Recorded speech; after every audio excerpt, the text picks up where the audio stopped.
ان شاء الله هشارك معاك في الفيديو ده ازاي انا عملت الانيميشن البسيط اللي انت شايفه ده باستخدام الجيومتري نودز. طبعا التركيز كله هيكون على ورق الشجر وحركتها وازاي بيتحرك معانا بالشكل ده، وفي الاخر هيطلع معانا الفيديو بالشكل اللي انت شايفه ده. طبعا انت تحط المنتج اللي انت عايزه، يعني مفيش اي مشكله. يلا بينا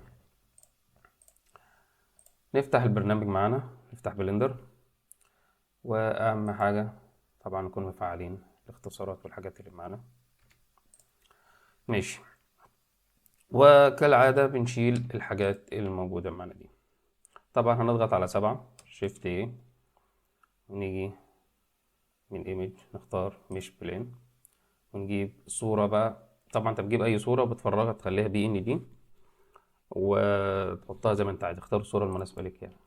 جبنا الصورة هنا، هنيجي من هنا نخليها سايكل جي بي كمبيوتر، ننزل تحت على الماتيريال بريفيو عشان نبقى شايفين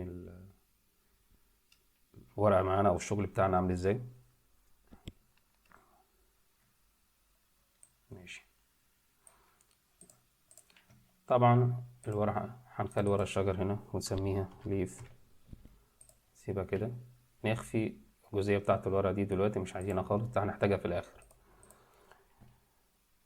طبعا عايزين نحط الكيرف. طب حط الكيرف زي ما انت عايز، يعني ممكن تختار ايا كان نوع الكيرف اللي انت عايزه، مفيش اي مشكلة.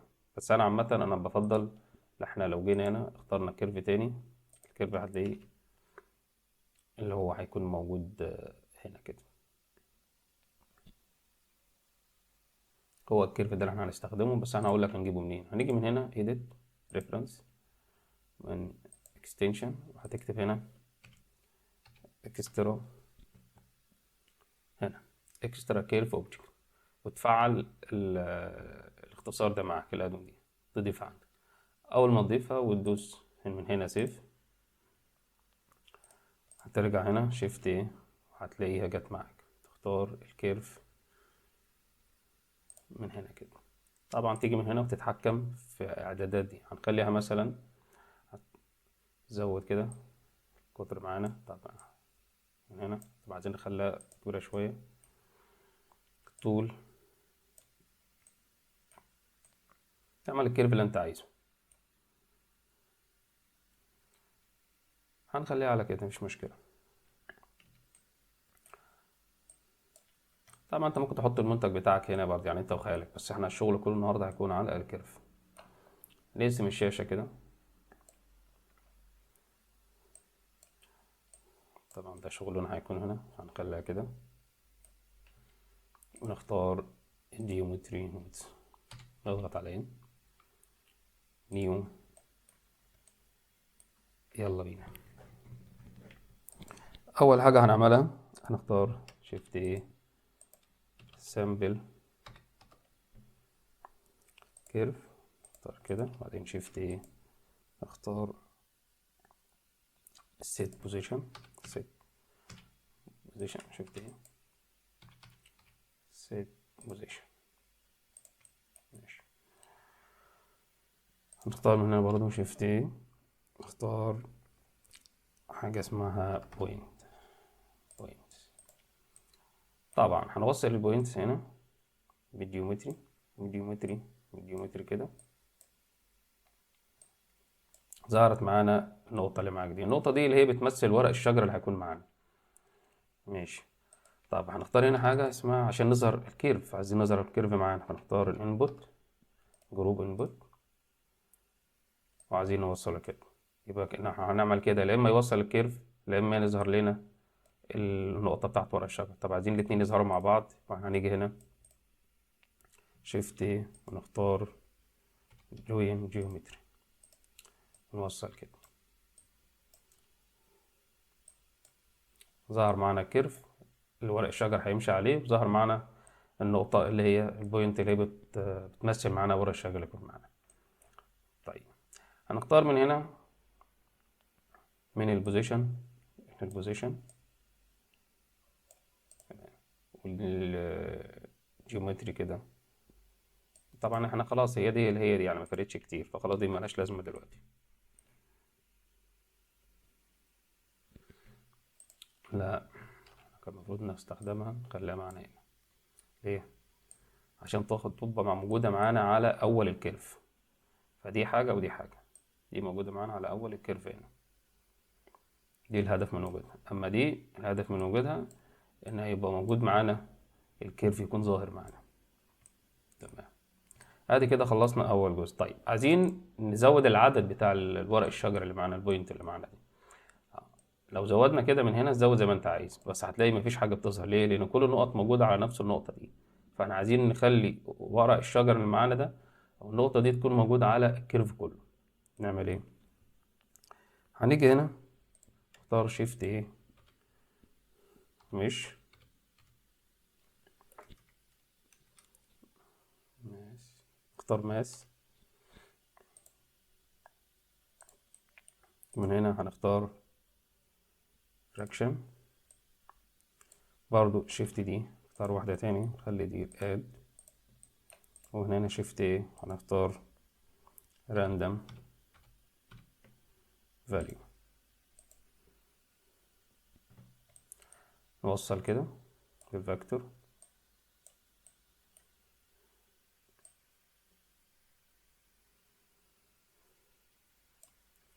بقت موجودة معانا كده، بص اتحرك زي ما انت عايز. طيب عشان نتحكم شوية في السرعة بتاعة الورق اللي معانا ده، نتحكم فيه ازاي؟ هنيجي هنا ناخد دي شيفت دي، ناخد واحدة هنا ونخلي دي مالتبلاي. وهنا شيفت ايه تايم، يجيب لك سكان تايم، نختار كده. طبعا شوف ده بقى، لو زودنا دي شوية وارجع ورا من هنا كده وشوف بسرعة. طب عايزين نقلل السرعة، هنخلي دي بنت واحد مثلا. طبعا كل ما تقلل كل ما تبقى بطيئة معاك.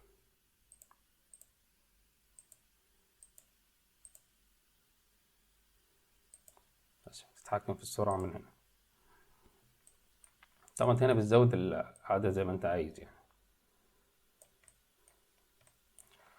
هنيجي هنا نختار شيفت ايه ونختار جروب انبوت. برضو الغرض من الجروب انبوت هنا اللي انت تتحكم في السرعة، بس بدل ما كل شوية تيجي تدور تشوف انت المفروض تتحكم فيها منين، فهي هتعمل لك اختصار تخليه موجود هنا. فشوف هنا ده هو اللي كانت هنا، انت هتزود من السرعة من هنا. طبعا بدل ما الفاليو عايزين نخليها، نغير الاسم نخليه سبيد، هتيجي هنا تكتب سبيد، ان هو ده بتتحكم في السرعة من هنا. ماشي، نقطتين كده نرجع لوضعنا الطبيعي تاني. طيب عايزين نكمل بقى، عايزين نخلي الشكل او الورق الشجر ما يبقاش هو ماشي ورا بعض كده في الكيرف، عايزين يبقى متبعتر كده جاي يمين شمال، يعني مش ماشي بنفس الاستقامة اللي احنا عايزينها دي. هنيجي ايه هنا عند السيت بوزيشن، تعالى على جنب يا حاجة ست، شيفت ايه هنختار راندوم فاليو. ومن هنا خليها فاكتور، نوصل كده تلاقيه متبعتر معاك. طبعا لو جينا نتحكم بقى نجيب يمين شمال زي ما انت عايز، بس الشكل كده مش هيطلع مظبوط معانا، فاحنا هنخلي من هنا كده -1. طيب وكويس وكده بقى في النص وكل حاجة، بس بقى بعيد عن الكيرف، فاحنا عايزين نقرب ونبعد من الكيرف نفسه. بسيط، هنيجي هنا شيفت ايه نختار ماس، فاكتور ماس، ونختار هنا ومن دي نخليها سكيل. شوف بقى بتقرب وتبعد حوالين الكيرف زي ما انت عايز. طبعا احنا لو رجعنا هنا وعملنا حددنا ده كله اس زد عشان يبقى الكيرف ظاهر معاك.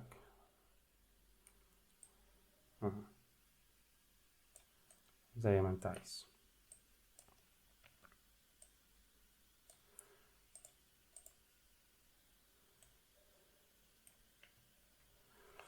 ماشي جميل. عايزين بقى نتحكم في ورق الشجر. ورق الشجر نخليه يتحرك، يبقى يمين شمال فوق، يعني يلف كده، ما يبقاش ثابت زي ما هو ثابت كده.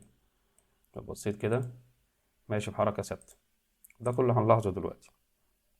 طيب اولا عشان نتحكم في البعد عن الكيرف وكده السكيل من هنا، فاحنا هنعمل برضو زي ما عملنا هنا، شيفت ايه، نجيب جروب انبوت، ونخلي اللي تحت هنا كده، ونخليها سكيل ماشي، بس هنخليها سكيل كيرف يعني عشان نبقى فاهمينها.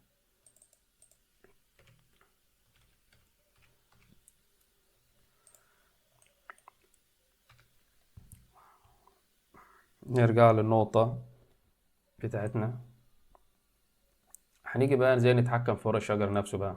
اول حاجة هنحط اول الورق اللي معانا نحطه هنا ونشوفه ونبدأ نشتغل عليه. هنوسع على نفسنا شوية كده، نختار حاجة اسمها instance on point، شفت ايه instance on point، نحطها هنا.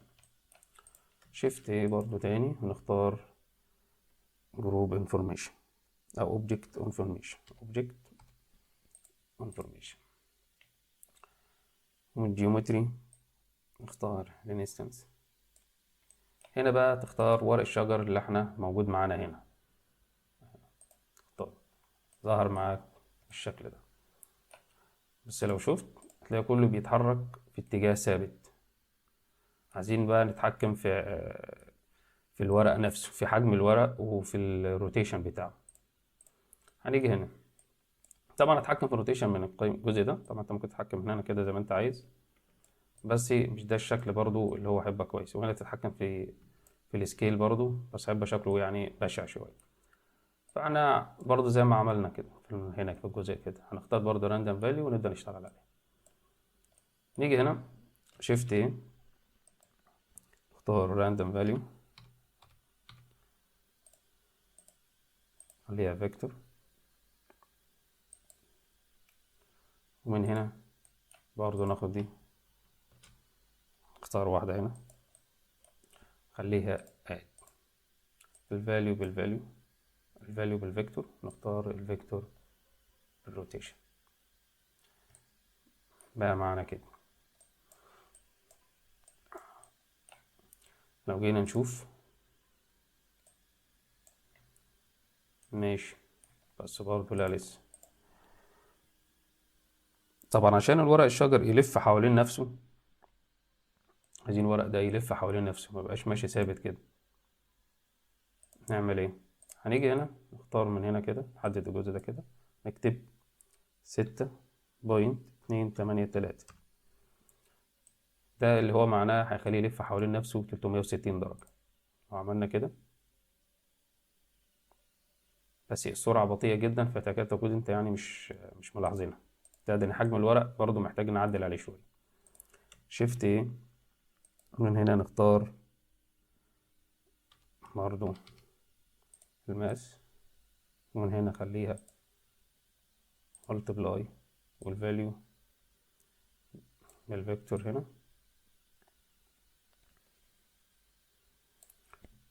ومن هنا شيفت ايه، نختار تايم. بس في الآلة عايزين نشوف بقى ايه اللي بيحصل هنا. شوف كده بتتحكم في الروتيشن زي ما انت عايز، وهنا نفس الموضوع.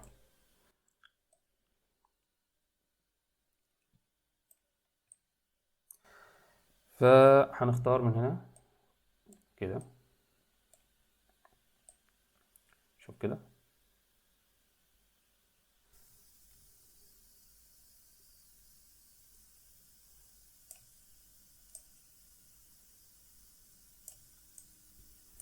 ممكن تمام.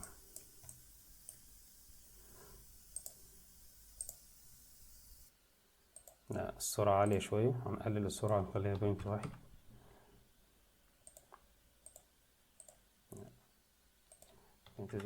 كده، من هنا 0.1.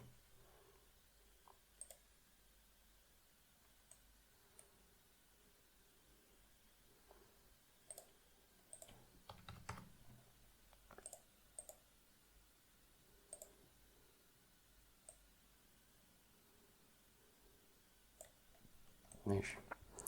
برضه نتحكم في حجم الورق برضه عشان يبقى كويس معانا. نتحكم في حجم الورق، نجيب كده على جنب.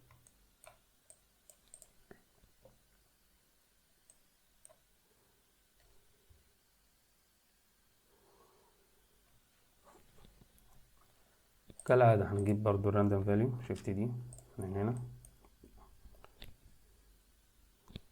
وهنخلي دي فلوت. من هنا سكيل، اختارها سكيل، والفاليو كده. شوف بقى في معانا ورق شجر صغير وفي ورق شجر كبير، تتحكم فيه زي ما انت عايز. من هنا تجيبها من هنا، من اللي هو الورق الصغير عايز تخليه بحجم كام، والكبير زي ما انت عايز. احنا هنخلي الاتنين قريبين من بعض شوية.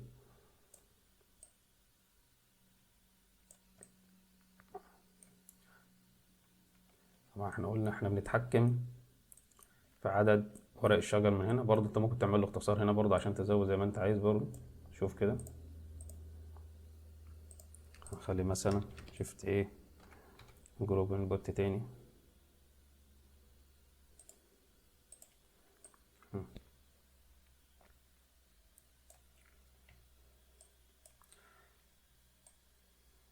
تمام، جرب كده ماشي.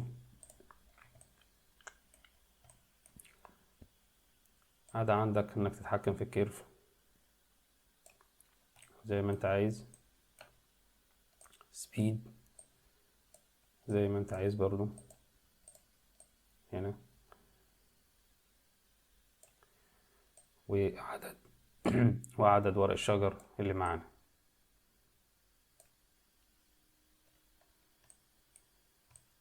ماشي.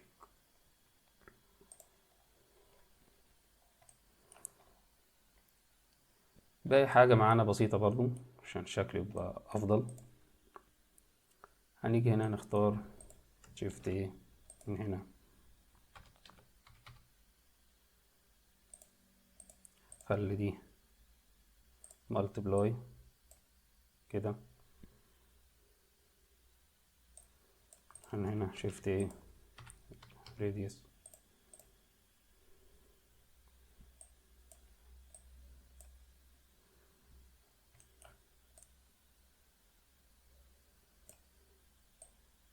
كده شكله افضل معانا.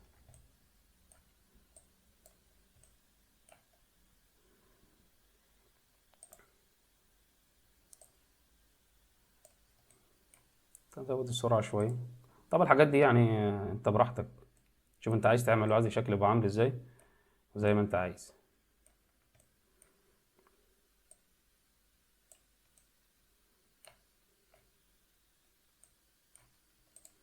بس كده. بس بقى تحط المنتج اللي انت عايز. طبعا نظبط الاضاءة برضو، الاضاءة بسيطة جدا يعني ما فيهاش اي حاجة. نقف كده شوية، نيجي من هنا. ما تنساش طبعا تسيب الشغل بتاعك ده.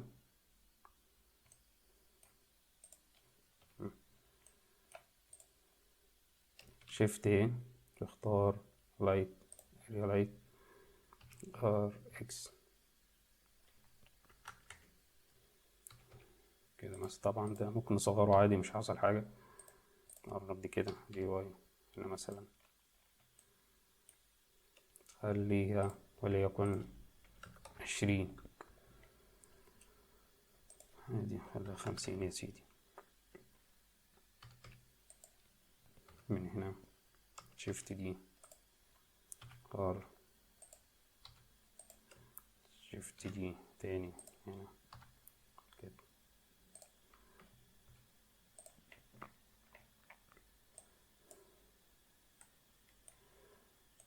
انت شوف انت عادي الشكل بتاعك يكون عامل ازاي.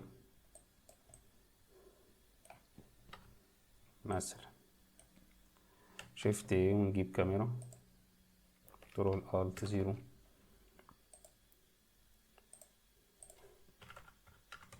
كده احنا الفيديو بتاعنا خلص على فكرة. احنا بس بنحاول نظبط الشكل العام يعني، الصورة تبقى شكلها حلو. ننزل من هنا، نخليها من هنا ماشي.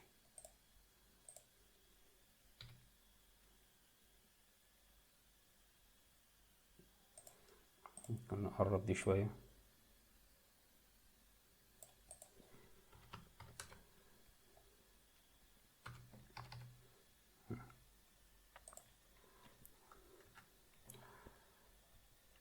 زد ريندر بقت معانا بالشكل ده. طبعا انت الاضاءة بقى اللي انت حطيتها اللايتنج، تتحكم في اللايتنج بتاعك يعني، عشان صور بدل ما هي الالوان فاقعة اوي كده، نخلي كده شوية. واللون ده برضو ممكن نخليه مثلا كده.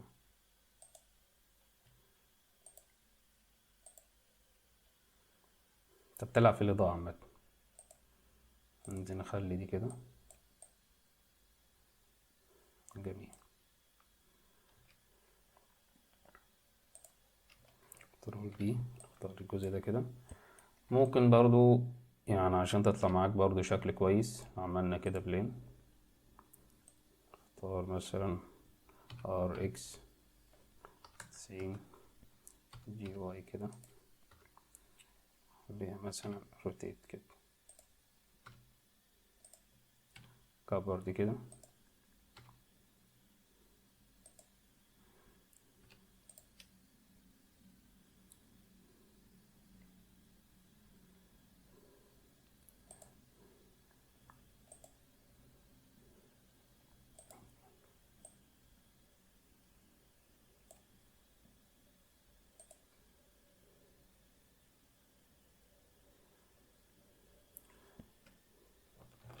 بقت معاك بالشكل ده. بس طبعا عشان الريندر هيبقى تقيل، فاحنا هنخلي مثلا على الماتيريال بريفيو ماشي معاك زي ما انت عايز. بقت بالشكل ده. بس كده. شكرا للمشاهدة، والسلام عليكم ورحمة الله وبركاته.